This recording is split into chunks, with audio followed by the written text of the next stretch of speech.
ನಮಸ್ಕಾರ, ಸ್ವಾಗತ, ಸುಸ್ವಾಗತ. Good, happy and wonderful morning. ಈ ದಿನ ನಾನು ನಿಮ್ಮೊಂದಿಗೆ ಹ್ಯೂಮನ್ ಪೊಟೆನ್ಷಿಯಲ್, ಮಾನವನ ಸಾಮರ್ಥ್ಯ, ಇದ್ರ ಬಗ್ಗೆ ಮಾತಾಡೋಕ್ಕೆ ಇಷ್ಟಪಡ್ತೀನಿ. ನೀವೆಲ್ಲರೂ ಕೇಳಿರ್ತೀರ, if you think you can, yes you can. If you think you can't, still you are right. ಹೌದಾ? ಇದೆಲ್ಲರೂ ಕೇಳಿರ್ತೀರ. 1972 ಒಲಿಂಪಿಕ್ಸಲ್ಲಿ ಅಮೇರಿಕಾದ ಮಾರ್ಕ್ ಸ್ಪಿಟ್ಸ್ ಅಂತ ಒಬ್ಬ ಸ್ವಿಮ್ಮರ್ ಪಾರ್ಟಿಸಿಪೇಟ್ ಮಾಡ್ತಾನೆ. ಇವನು ಅದಕ್ಕಿಂತ ಮೊದಲು ಒಲಿಂಪಿಕ್ಸಲ್ಲಿ 3 ಗೋಲ್ಡ್ ಮೆಡಲ್ ಸಂಪಾದನೆ ಮಾಡಿರ್ತಾನೆ.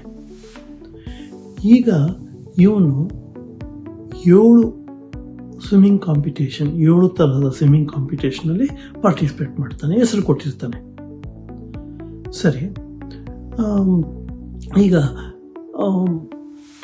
ಗೇಮ್ ಒಲಿಂಪಿಕ್ ಶುರು ಆಗೋಕ್ಕೆ ಮೊದಲೇ ಇವರೆಲ್ಲ ಅಲ್ಲಿ ಹೋಗಿರೋದ್ರಿಂದ ಈ ಸ್ಪೋರ್ಟ್ಸ್ ಎಂಥೂಸಿಯಸ್ಟ್ಸು, ಆಮೇಲೆ ಸ್ಪೋರ್ಟ್ಸ್ ಕರೆಸ್ಪಾಂಡೆಂಟ್ಸು, ಇವರೆಲ್ಲ ಅಲ್ಲಿ ಬಂದವ್ರನ್ನ ಇಂಟರ್ವ್ಯೂ ಮಾಡ್ತಾ ಇರ್ತಾರೆ. ಇವನ ಹತ್ರ ಬಂದಾಗ ಕೇಳ್ತಾರೆ, ಎಸ್ ಮಿಸ್ಟರ್ ಮಾರ್ಕ್ ಸ್ಪಿಟ್ಸ್, ಮೊದಲು ನೀವು ಒಲಿಂಪಿಕಲ್ಲಿ 3 ಗೋಲ್ಡ್ ಮೆಡಲು ಸಂಪಾದನೆ ಮಾಡಿದ್ದೀರಾ. ಈಗ ನೀವು ಏನು ಮಾಡಬೇಕು ಅಂತಿದ್ದೀರಾ ಅಂತ. ಇವನು ಹೇಳ್ತಾನೆ, ನಾನು 7 ಥರದ ಸ್ವಿಮ್ಮಿಂಗ್ ಕಾಂಪಿಟೇಷನ್ಗೆ ಹೆಸರು ಕೊಟ್ಟಿದ್ದೀನಿ ಅಂತ ಹೇಳ್ತಾರೆ. ಹೌದಾ? ಸೊ ಪ್ರಾಬಬಿಲಿಟಿ ಎಷ್ಟರಲ್ಲಿ ನೀವು ನಿಮ್ಮ ಪ್ರಕಾರ ಚಿನ್ನದ ಪದಕ ಗಳಿಸ್ಬೋದು ಅಂತ. ಇವನು ಹೇಳ್ತಾನೆ, ಪ್ರಾಬಬ್ಲಿ ನಾನೇ ಈ 7ರಲ್ಲೂ 7 ಚಿನ್ನದ ಪದಕ ಗಳಿಸ್ತೀನಿ ಅಂತ. ಅದೊಂದೇ ಅಲ್ಲ, ಈ 7 ಸ್ವಿಮ್ಮಿಂಗ್ ಟೈಮಿಂಗ್ಸಲ್ಲಿ ಹೊಸ ವರ್ಲ್ಡ್ ರೆಕಾರ್ಡ್ನ ಸೃಷ್ಟಿ ಮಾಡ್ತೀನಿ ಅಂತಲೂ ಹೇಳ್ತಾನೆ. ಇವ್ರಿಗೆಲ್ಲ ಆಶ್ಚರ್ಯ ಆಗುತ್ತೆ. ಸರಿ, 2 ದಿನ ಆದಮೇಲೆ ಫಸ್ಟ್ ಸ್ವಿಮ್ಮಿಂಗ್ ಕಾಂಪಿಟೇಷನ್ ಇದಾಗುತ್ತೆ. ಅದರಲ್ಲಿ ಇವನು ಹೇಳ್ದಂಗೆ ಆ ಕಾಂಪಿಟೇಷನಲ್ಲಿ ಇವನು ಮೊದಲನೇವನಾಗಿ ಬರ್ತಾನೆ. ಆಮೇಲೆ ಹೊಸ ವರ್ಲ್ಡ್ ರೆಕಾರ್ಡ್ ಸೃಷ್ಟಿ ಮಾಡಿರ್ತಾನೆ. ಅವಾಗೆಲ್ಲ ಹೇಳ್ತಾರೆ, ಓ ಪರವಾಗಿಲ್ಲ, ಯು ಹ್ಯಾವ್ ಡನ್ ವೆಲ್ ಅಂತ. Second I think butterfly breast ಅಂತ ಏನೋ ಇದೆಯಲ್ವಾ, ಅದು 200 ಮೀಟ್ರ್ ಏನೋ, ಅದರಲ್ಲಿ ಇವನು ಸ್ವಿಮ್ ಮಾಡ್ತಾನೆ. ಎಗೈನ್ ರಿಸಲ್ಟ್ ಇವನೇ ಫಸ್ಟ್ ಬರ್ತಾನೆ, ಹೊಸ ರೆಕಾರ್ಡ್ ಸೃಷ್ಟಿಯಾಗುತ್ತೆ. ಬಟ್ ಇವನು ಇನ್ನು 5ರಲ್ಲಿ ಮಾಡಬೇಕು. ಸೊ 3, 4, 5, 6, 7 ಎಲ್ಲದರಲ್ಲೂ ಇವನೇ ಮೊದಲನೇವನಾಗಿ ಬರ್ತಾನೆ, ಹೊಸ ವರ್ಲ್ಡ್ ರೆಕಾರ್ಡ್ನ ಸೃಷ್ಟಿ ಮಾಡ್ತಾನೆ. ಅಂದರೆ ಮಾನವನ ಪೊಟೆನ್ಷಿಯಲ್ಗೆ ಲಿಮಿಟ್ ಇಲ್ಲ ಅನ್ನೋದು ಇವನು ತೋರಿಸ್ಕೊಡ್ತಾನೆ. ಇದರ ನಂತರ ಇನ್ನೊಬ್ಬ ಅಮೇರಿಕನ್ನೇ ಬಂದು ಇದೇ ಸ್ವಿಮ್ಮಿಂಗಲ್ಲಿ 8 ಗೋಲ್ಡ್ ಮೆಡಲ್ ತಗೋತಾನೆ. ಸೊ ಇವನ್ ರೆಕಾರ್ಡ್ ಎಲ್ಲ ಬ್ರೇಕ್ ಮಾಡ್ತಾನೆ. ಸೊ ಯಾವುದೇ ರೆಕಾರ್ಡು ಪರ್ಮನೆಂಟ್ ಅಲ್ಲ, ಯಾರೋ ಬಂದು ಅದನ್ನ ಬ್ರೇಕ್ ಮಾಡ್ತಲೇ ಇರ್ತಾರೆ. ಹೌದಾ? 1911-12 ಪಂಜಾಬಲ್ಲಿ ಒಂದು ಫಾರ್ಮರ್ಸ್, ರೈತಾಪಿ ಕುಟುಂಬದಲ್ಲಿ ಒಂದು ಮಗು ಜನನ ಆಗುತ್ತೆ. ಅವ್ರ ಮಕ್ಕಳು, ಇವನು 3ನೇವನು 4ನೇವನು 2ನೇವನು ಆಗಿರ್ತಾನೆ. ರೈತಾಪಿ ಕುಟುಂಬ ಆದಮೇಲೆ ಇವರು ಹೊಲ ಗದ್ದೆ ಲ್ಯಾಂಡಲ್ಲಿ ಕೆಲಸ ಮಾಡಲೇಬೇಕು. ಬಟ್ ಇವ್ರಿಗೆ 3-4 ವರ್ಷ ಆದಾಗ ಇವನಿಗೆ ಕೆಲಸ ಮಾಡೋಕ್ಕೆ ಸಾಧ್ಯ ಅಷ್ಟಾಗಲ್ಲ. ಯಾಕೆಂದರೆ ಇವನ ಕಾಲುಗಳು ತುಂಬ ವೀಕ್ ಆಗಿರುತ್ತೆ. ಸರಿ, ಆದರೂ ಮಾಡಲೇಬೇಕಲ್ವಾ.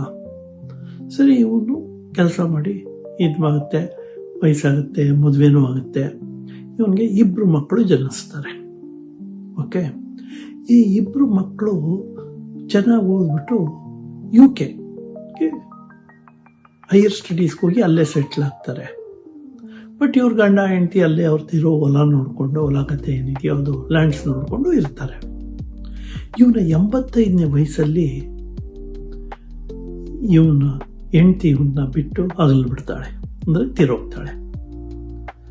ಸರಿ, ಇವನು ಇಲ್ಲೇ ಇರ್ತಾನೆ. ಇಬ್ಬರು ಮಕ್ಕಳು UK ಇದಾರಲ್ಲ, ಅವ್ರು ಹೇಳ್ತಾರೆ, ಅಪ್ಪ ಈಗ ಅಲ್ಲಿ ಯಾರೂ ಇಲ್ಲ, ನಾವು ಇಲ್ಲಿದ್ದೀವಿ, ನೀವು ಇಲ್ಲಿ ಬಂದ್ಬಿಡಿ ಅಂತ. ಇವನಿಗೂ ಅಲ್ಲಿ ಪಂಜಾಬಲ್ಲಿ ಹೆಂಡತಿ ಇದಾಗಿರೋದು ಅವಾಗ ಕಾಡ್ತಾ ಇರುತ್ತೆ. ಸರಿ, ಅಮೇರಿಕಕ್ಕೆ US UK ಬಂದು ಮಕ್ಕಳ ಜೊತೆ ಸೆಟ್ಲ್ ಆಗ್ತಾನೆ. ಇನ್ನೊಂದೇನಪ್ಪ ಅಂದರೆ, ಇವ್ರ ಮಕ್ಕಳಿಗೆ ಒಬ್ಬ ಸತ್ತು ಹೋಗ್ಬಿಡ್ತಾನೆ. ಮೊದಲೇ ಇವನಿಗೆ ಹೆಂಡತಿ ಹೋಗಿರೋದು, ಈಗ ಮಗ ಕೂಡ ಹೋಗ್ಬಿಟ್ನಲ್ಲ ಅಂತ ತುಂಬ ಬೇಜಾರಲ್ಲಿ ಮನೆಯಿಂದ ಹೊರಗಡೆನೇ ಬರಲ್ಲ. 1 ವರ್ಷ ಮನೆ ಒಳಗಡೆನೇ ಕೂತಿರ್ತಾನೆ. ಆಮೇಲೆ ಎಷ್ಟು ಅಂತ ಕೂತ್ಕೊಳ್ಳೋದು ಯೋಚನೆ ಮಾಡಿ ಅಂತ ಮನೆಯಿಂದ ಹೊರಗಡೆ ಬರೋಕ್ಕೆ ಶುರು ಮಾಡ್ತಾನೆ. ಆಮೇಲೆ ಬೆಳಗ್ಗೆ ಮುಂಜಾನೆ ಒಂದು 6:30, 5:30 ಹಂಗೆ ಹೊರಗಡೆ ಬರೋಕ್ಕೆ ಬರ್ತಾನೆ. ಆವಾಗ ರಸ್ತೆಯಲ್ಲಿ ನೋಡಿದ್ರೆ ಸುಮಾರು ಜನ ವಾಕಿಂಗು ಜಾಗಿಂಗು ಮಾಡ್ತಾ ಇರ್ತಾರೆ. ಇವನು ನೋಡ್ತಾನೆ, ಇವನು ಸ್ಲೋ ಆಗಿ ವಾಕ್ ಮಾಡೋಕ್ಕೆ ಶುರು ಮಾಡ್ತಾನೆ. ಓಕೆ, ವಾಕ್ ಮಾಡೋಕ್ಕೆ ಶುರು ಮಾಡಿದಾಗ ಹಾಗೇ ಇವನು ರನ್ನಿಂಗ್ ಕೂಡ ಶುರು ಮಾಡ್ತಾನೆ. ಸರಿ, ಆಮೇಲೆ ಇವನು 89ನೇ ವಯಸ್ಸಲ್ಲಿ ಮ್ಯಾರಥಾನ್ ರನ್ನಿಂಗ್ಗೆ ಹೆಸರು ಕೊಡ್ತಾನೆ. ಸರಿ, ಲಂಡನ್ ಮ್ಯಾರಥಾನ್ ಇದರಲ್ಲಿ ಹೆಸರು ಕೊಟ್ಟು ಅದು ಹೆಚ್ಚು ಕಡಿಮೆ 46 ಮೈಲಿ. ಇದನ್ನು ಇವನು 6 ಗಂಟೆ 54 ನಿಮಿಷದಲ್ಲೇನೋ ಕಂಪ್ಲೀಟ್ ಮಾಡ್ತಾನೆ. ಅದೇ ಡಿಸ್ಟೆನ್ಸ್ನ 90ನೇ ವಯಸ್ಸಲ್ಲಿ 5 ಗಂಟೆ 45 ನಿಮಿಷಕ್ಕೆ ಕಂಪ್ಲೀಟ್ ಮಾಡ್ತಾನೆ. ಇದನ್ನು ನೋಡಿ ಅದಿದಾಸ್ ಕಂಪನಿ, ನಿಮ್ಮೆಲ್ರಿಗೂ ಗೊತ್ತು, world famous shoes, sports wear ಇದೆಲ್ಲ ಇವತ್ತಿದೆ. ಇವರು ಇವನ್ನ ಸ್ಪಾನ್ಸರ್ ಮಾಡ್ತಾರೆ.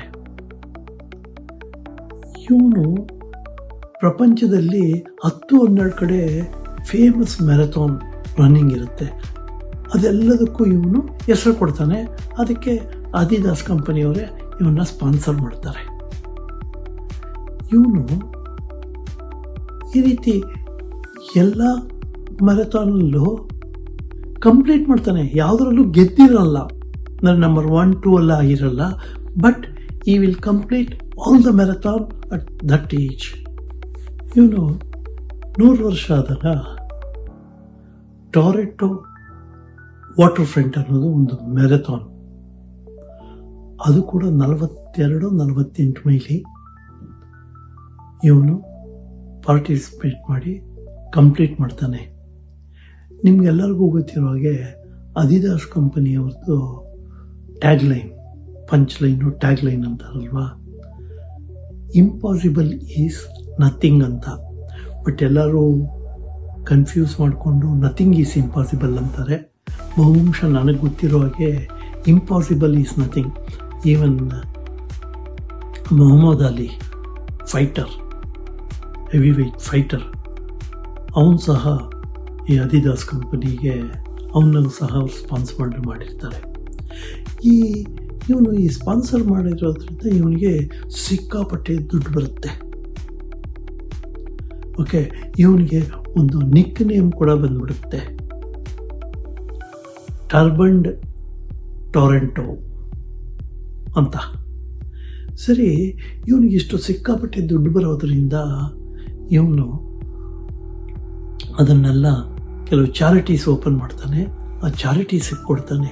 ಅದರಲ್ಲಿ ಒಂದು ಮುಖ್ಯವಾದ ಚಾರಿಟಿ ಯಾವುದಪ್ಪ ಅಂದರೆ, ಈ 6 ತಿಂಗಳು 7 ತಿಂಗಳು 8 ತಿಂಗಳಿಗೆ ಮಕ್ಕಳು ಅಂದರೆ ಸ್ಟಿಲ್ ಏನೋ ಹೇಳ್ತಾರಲ್ಲ, ಆ ಮಕ್ಕಳಿಗಾಗಿ ಇವನ ಬರೋ ದುಡ್ಡಲ್ಲಿ ಸಮ್ ಪೋರ್ಷನ್ ಕೊಡ್ತಾನೆ. ಅದಕ್ಕೆ ಯಾರೋ ಹೇಳಿದ್ರು, 100 years old man is running for 7 to 8 month babies ಅಂತ. ಓಕೆ, ಇವನಿಗೆ ಇಷ್ಟೆಲ್ಲ ರೆಕಾರ್ಡ್ ಆದಮೇಲೆ ಇವೊಂದು ಖುಷ್ವಂತ್ ಸಿಂಗ್ ಅನ್ನೋರು ಈ ಒಂದು ಬಯೋಗ್ರಫಿ, ಆಟೋಪಿಕ್ ಬಯೋಗ್ರಫಿಯನ್ನು ಬರೀತಾರೆ. ಓಕೆ, ಅದು ಬರೆದು ಐ ಥಿಂಕ್ 2011 ಬರೀತಾರೆ. ಆದರೆ